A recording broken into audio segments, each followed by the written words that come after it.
Ultron, जो कि अभी तक के एकमात्र विलन है एमसीयू के अंदर जिसने किसी एवेंजर को मारा है। Rest in peace Pietro. और जानेंगे कि क्यों टोनी को अल्ट्रॉन की जरूरत पड़ी थी जबकि उसके पास जार्विस था, जो कि इतना कैपेबल था कि टोनी के हाउस पार्टी प्रोटोकॉल में मौजूद जितने सूट हो उसको कंट्रोल कर सकता था। बस एज ऑफ अल्ट्रॉन में आयरन लेजेंड को भी वही कंट्रोल कर रहा था। और ये भी जानेंगे कि उसने जार्विस को ही विजन के बॉडी में क्यों डाला, ना कि फ्राइडे, जोकास्टा या टडाशी को। प्लस क्या कारण था कि अल्ट्रॉन बुरा बन गया था। कभी ना कभी ये सब सवाल आपके मन में आए ही होंगे। अगर ऐसा है तो please let me know in the comment section, और चैनल पे नए हैं तो सब्सक्राइब कर दीजिएगा। हम ऐसे ही कंटेंट्स रेगुलर बेसिस पे लाते रहते हैं।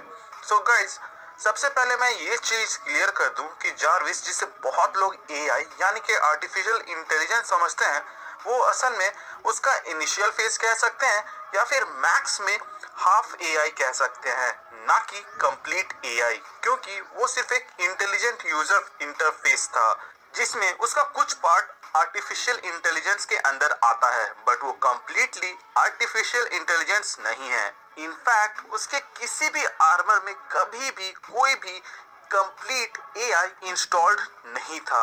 अगर ऐसा होता तो सिविल वॉर में फ्राइडे टोनी को ये नहीं बोलती कि बॉस, हैंड टू हैंड में आप कैप्टन को नहीं हरा सकते, बल्कि वो डायरेक्ट काउंटर मेजर्स रेडी करके बोलती कि चलिए बॉस, कैप्टन की बैंड बजाते हैं। एंड गेम में फ्राइडे टोनी को उठाने की जगह खुद उस आर्मर को कंट्रोल में लेकर लड़ती।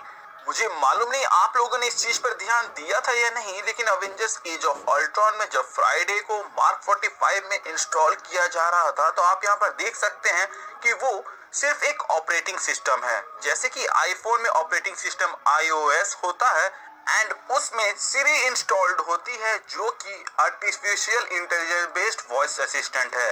इवन जार्विस का फुल फॉर्म कहता है just a rather very intelligent system.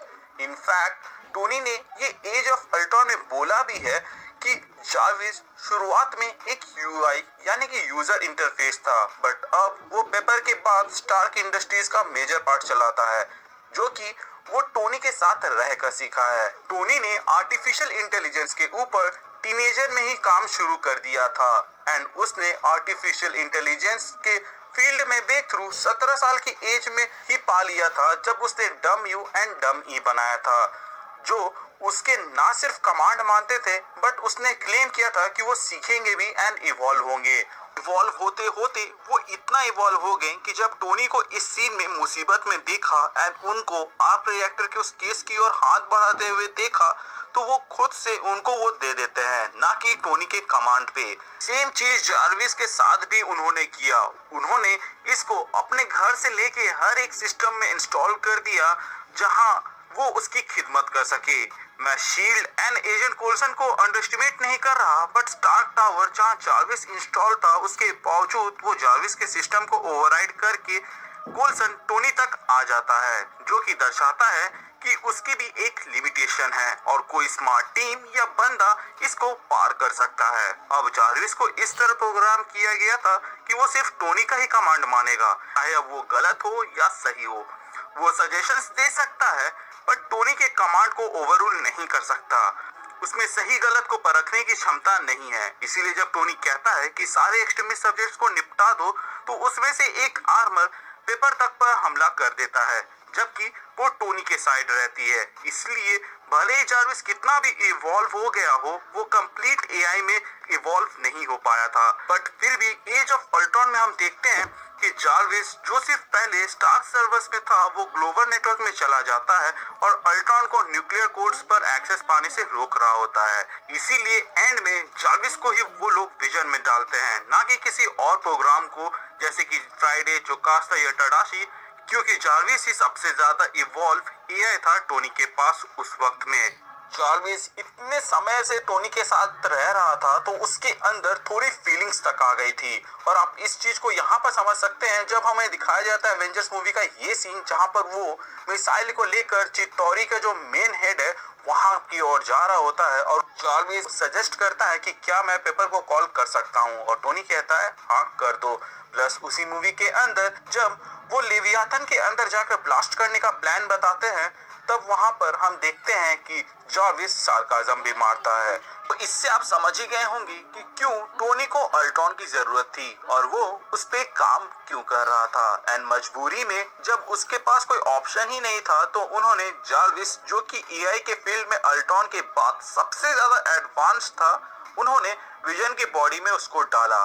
कई लोग बोलेंगे कि वांडा के डर की वजह से उन्होंने अल्ट्रॉन को बनाने पर जोर डाला, तो ऐसा नहीं है। वो अल्ट्रॉन के ऊपर शुरू से ही काम कर रहे थे, जब से उन्होंने स्पेस में उतनी बड़ी आर्मी देखी थी, बट उसमें उन्हें ब्रेक थ्रू नहीं मिला। बट सेप्टर की रीडिंग करने पर उन्हें वो मिसिंग पीस मिल गया जिसको जोड़कर वो अल्ट्रॉन बना सकते थे।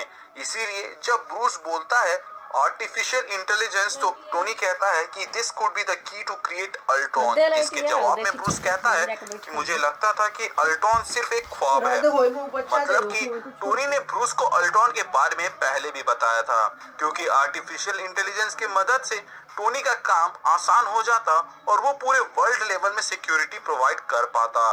अब बात करें कि अल्ट्रॉन एविल क्यों बना, तो इसका कारण शायद हमें डिलीटेड सीन में देखने को मिल गया, जहां पर ब्रूस टोनी से कहता है कि तुमने उसके सिस्टम में सेल्फ लर्निंग स्पाइरल डाटा डाला, जिस पर टोनी कहता है कि हाँ, लेकिन मैंने ये उसके लैंग्वेज डेटाबेस में डाला था, जहां पर मैं चाहता था कि वो स्लैंग्स यानी कि बुरा शब्द सीखे, ना कि खुद ही बुरा बन जाए। मतलब कि जो सेल्फ लर्निंग सिस्टम टोनी ने उसके लैंग्वेज डेटाबेस में डाला था, जिससे वो ना सिर्फ स्लैंग्स बल्कि जार्विस के जैसे सार्काज़म वगैरह भी समझे, बट उसने उसको मेन फ्रेम में ले लिया एंड यहीं पे सारा झोल हो गया। इनफैक्ट ब्रूस आगे कहता भी है कि तुम्हें लगता है कि गड़बड़ी यहीं पे हुई, जिस पर टोनी अपना सर कुछ इस तरह हिलाता है मानो वो कहना चाह रहा हो काइंड ऑफ। एंड आगे वो कहता है कि हम दोनों ही जानते हैं कि हम दोनों के अंदर एंगर इशू है, तो यहाँ पर ये ब्लेम गेम बाद में खेलते हैं।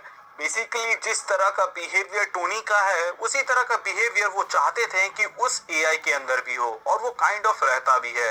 एंड इस बिहेवियर को फर्स्ट टाइम क्लॉ नोटिस करता है एंड वो टोकता भी है, जिस पर अल्ट्रॉन गुस्सा जाता है और फिर उसका हाथ वहां काट देता है। इतना ही नहीं, जब यहाँ पे ट्रायो वर्सेस ट्रायो होता है, तो वहां पर जो अंडा तोड़ने वाला डायलॉग रहता है वो टोनी से पहले अल्ट्रॉन ही बोल देता है, जिसके बाद टोनी कहता भी है कि ये जोक मैं मारने वाला था। अल्ट्रॉन बेसिकली टोनी ही था, लेकिन बहुत ही ज्यादा एडवांस और एविल वर्जन में, जो कि बहुत ही ज्यादा खौफनाक था।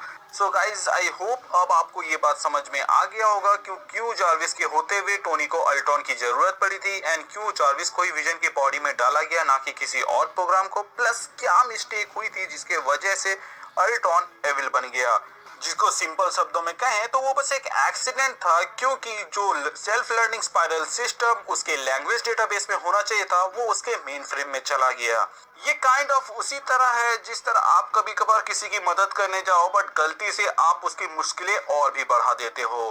प्लस इस सीन को डिलीट करने का मतलब भी मैं समझ ही गया, जो कि बहुत ही सिंपल था, क्योंकि आप कोई भी आर्टिफिशियल इंटेलिजेंस वाली मूवी उठाकर देख लो, उसमें वो सेल्फ लर्निंग का सिस्टम के वजह से ही एआई आउट ऑफ कंट्रोल जाता है, जिसके बाद उसको रोकने पर ही पूरी मूवी बेस्ड होती है, जो कि एक कॉमन ट्रेड था। इसीलिए उस चीज को हटा दिया गया और इस चीज के ऊपर किसी ने ज्यादा ध्यान भी नहीं दिया।